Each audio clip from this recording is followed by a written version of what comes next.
Man, what is up, boys? UFC Burns versus Morales wrapped up a couple hours ago, but I was too lazy to record.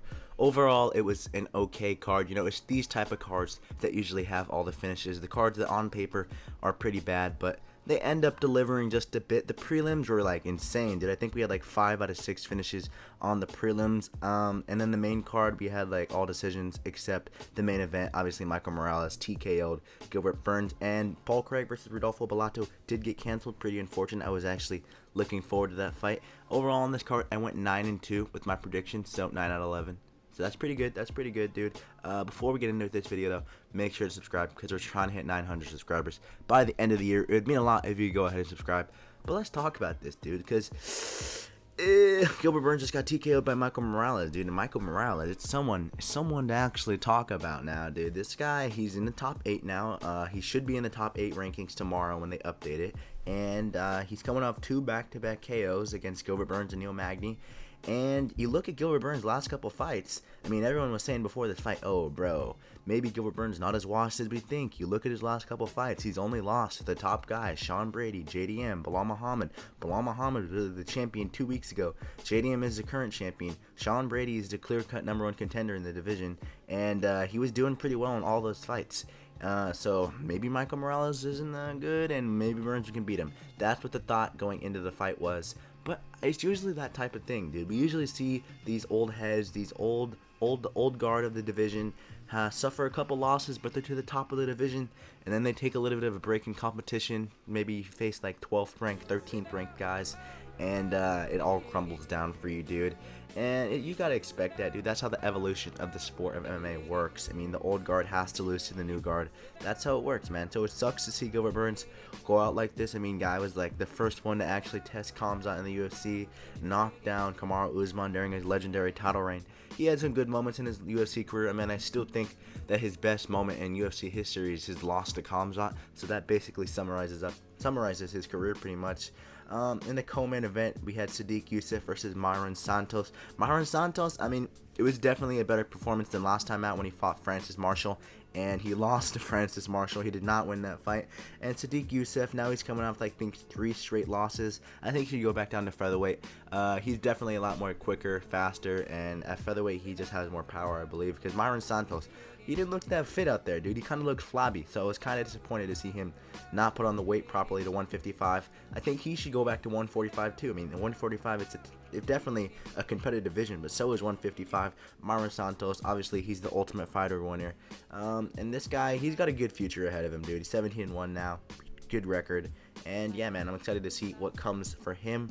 That's all I'm going to talk about for the card, dude. The rest of the video, I just want to focus on the UFC welterweight division, the thumbnail of this video, because the division is absolutely stacked right now.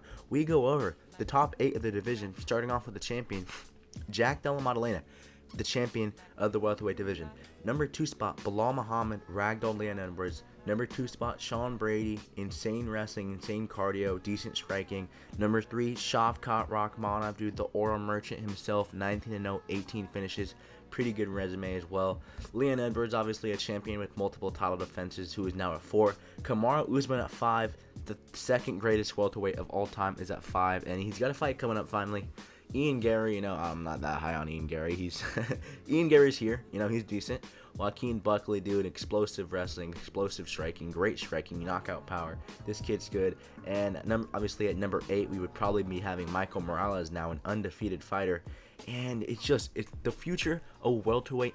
Let me tell you, dude, it is looking great. I don't think we've ever seen a division look this good in a while. I mean, everyone at welterweight is young. Everyone at welterweight, mostly, for the most part, I mean, except you're like Bilal Muhammad, Kamaru Usman, Leon Edwards, everyone else in the division is pretty young. And I'd go as far as saying that 170 is the new 155 in terms of being the best division in the UFC, because welterweight is so stacked. So I want to matchmake welterweight. I've matchmaked it before, but obviously we just have a big match that just happened, and we have some fights announced that are coming up. So let's fix this division a little bit. I made a video about this like a month ago, matchmaking it. So let's see how much the division has changed in like the span of a month.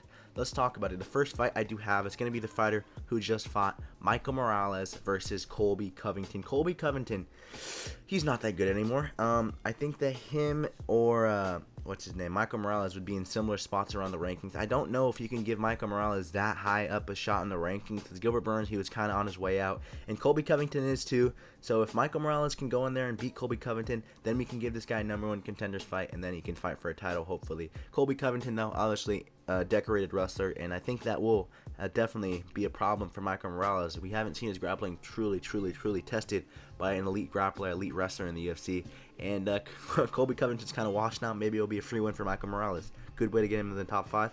I think that's a good fight to make. The next fight I do have, it's a fight that's already been made. Kamaru Usman versus Joaquin Buckley.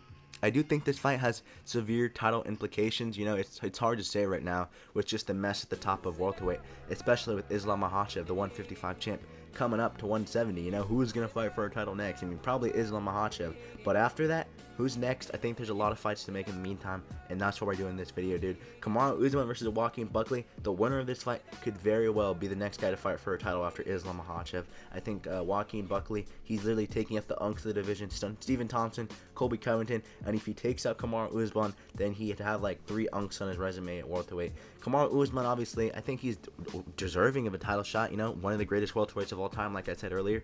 Like I think 5 title defenses and 1 win against Joaquin Buckley. I think it's his first fight at welterweight in years. His last fight at welterweight was the trilogy fight to Leon Edwards, and that was a really close fight. So 1 win to Joaquin Buckley, who is a top contender at the welterweight division, that might get him a title shot after Islam Makhachev, and I like that fight for him. The next fight I do have to make, Ian Gary versus Sean Brady. You know, these guys have been going back and forth on Insta. Not as much as Ian Gary and Joaquin Buckley. I would have made that fight if Kamaru Usman wasn't fighting Buckley. But Ian Gary and Sean Brady, they've been talking on Insta. They've been talking on Twitter. I think I'll play the clip what Sean Brady said. So Sean Brady said that, dude, he wants to fight Ian Gary. Ian Gary, you know, a lot of people want to fight him right now. He's a trash talker. And Conor McGregor 2.0, maybe, just maybe. But a lot of people want to fight Ian Gary. Sean Brady, I do think this is an easy stylistic matchup for Sean Brady. Sean Brady should just run past Ian Gary. Ian Gary, you know, he's good everywhere. He's one of those guys, but he's not excellent in one area. I think this would just be a free win for Sean Brady. And I don't even know, dude. The welterweight division is so confusing. So maybe the winner of this could get a title shot. There's so many different ways this division can go. Everyone is equally as deserving. I would still say that Sean Brady is maybe the most deserving contender in the division, coming off a nice win to Leon Edwards, doing it better than Bilal Muhammad did, who was the champion 2 weeks ago. This division is a mess. It's so confusing to talk about.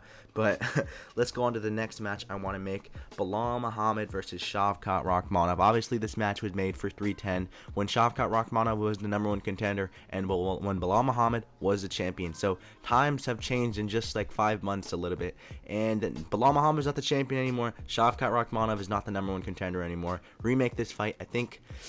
I mean, I don't even know what to do with Bilal Muhammad if he wins this, but if Shavkat wins this, you could also make a pretty good argument for him getting a title shot against JDM or Islam. And who knows, Islam might just vacant the title after moving up to 170, retiring on the spot.